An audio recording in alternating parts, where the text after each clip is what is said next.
logique voudrait que lorsqu'on parle des choses essentielles, nous devons mettre Dieu devant.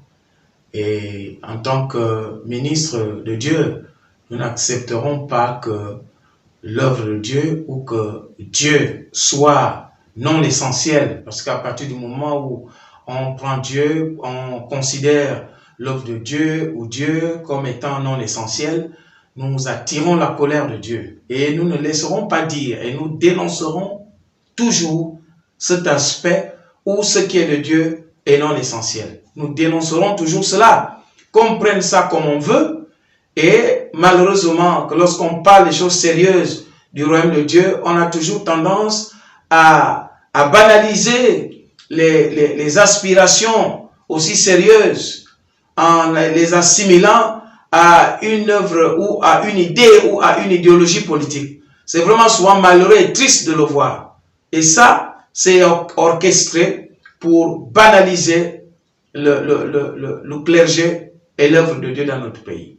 Donc, si nous prenons la notion de l'activité essentielle ou du secteur essentiel, nous verrons bien que le terme essentiel signifie prioritaire, obligatoire, disons spécial, et pourquoi pas très nécessaire.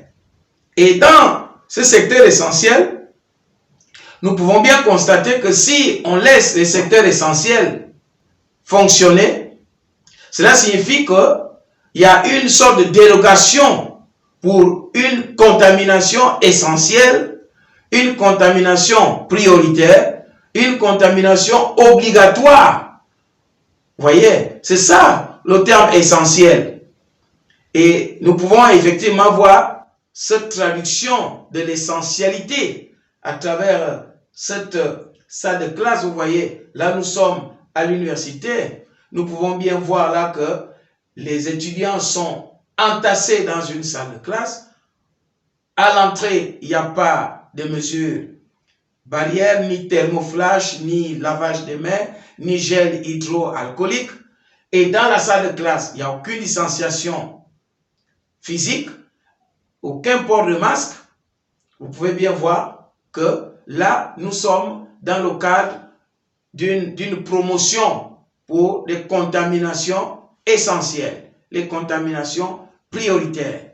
Voyez, ça c'est dans le cadre de l'éducation. Et regardez aussi au COPIL, au laboratoire Gaoma, nous pouvons bien voir ce qui se passe. Regardez comment les gens sont entassés. Ils sont entassés au laboratoire Gaoma pour une contamination spéciale, une contamination essentielle. Et vous comprendrez que l'Église n'est pas à rejeter. Nous devons comprendre que l'Église est un partenaire. Le gouvernement devait prendre l'Église comme étant un partenaire pour la lutte contre le Covid-19.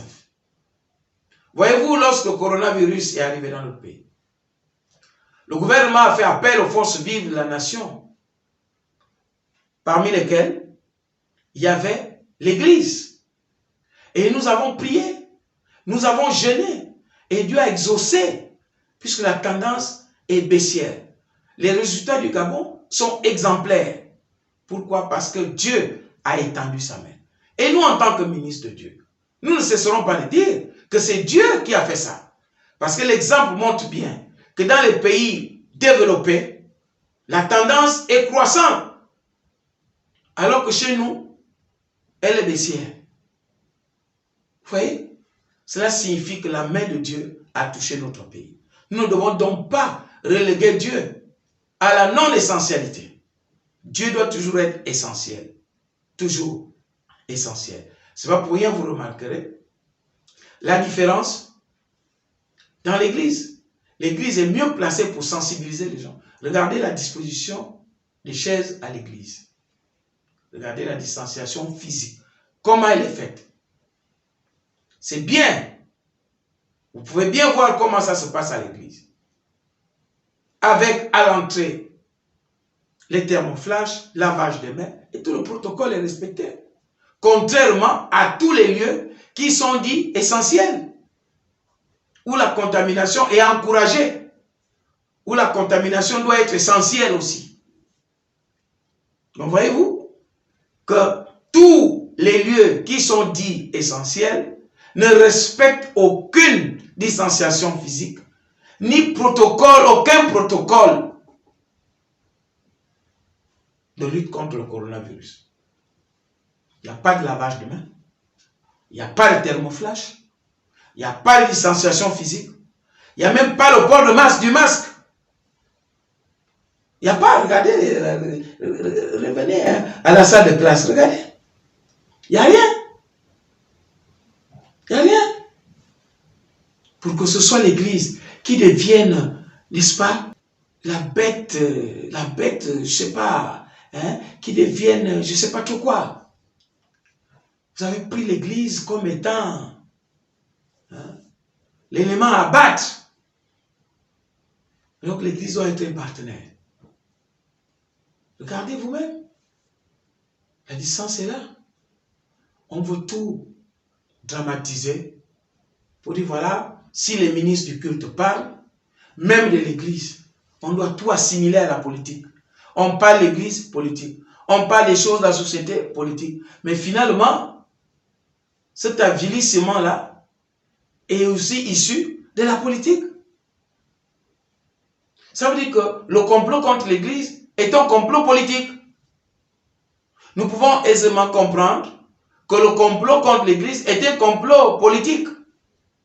Et c'est pour ça que lorsque les hommes de Dieu revendiquent ou lorsque les hommes de Dieu demandent la réouverture des lieux de culte, dans le respect de tout le protocole sanitaire, on va taxer cela de revendication politique. Alors là, nous sommes partis de la lutte du coronavirus, c'est-à-dire de la crise sanitaire, à la crise satanitaire.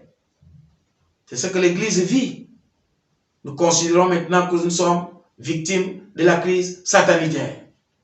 Et nous n'accepterons pas cela. Lorsqu'on parle des tests qui sont faits, revenez sur l'image du copil là. Revenez sur le laboratoire Gaoma. Voilà.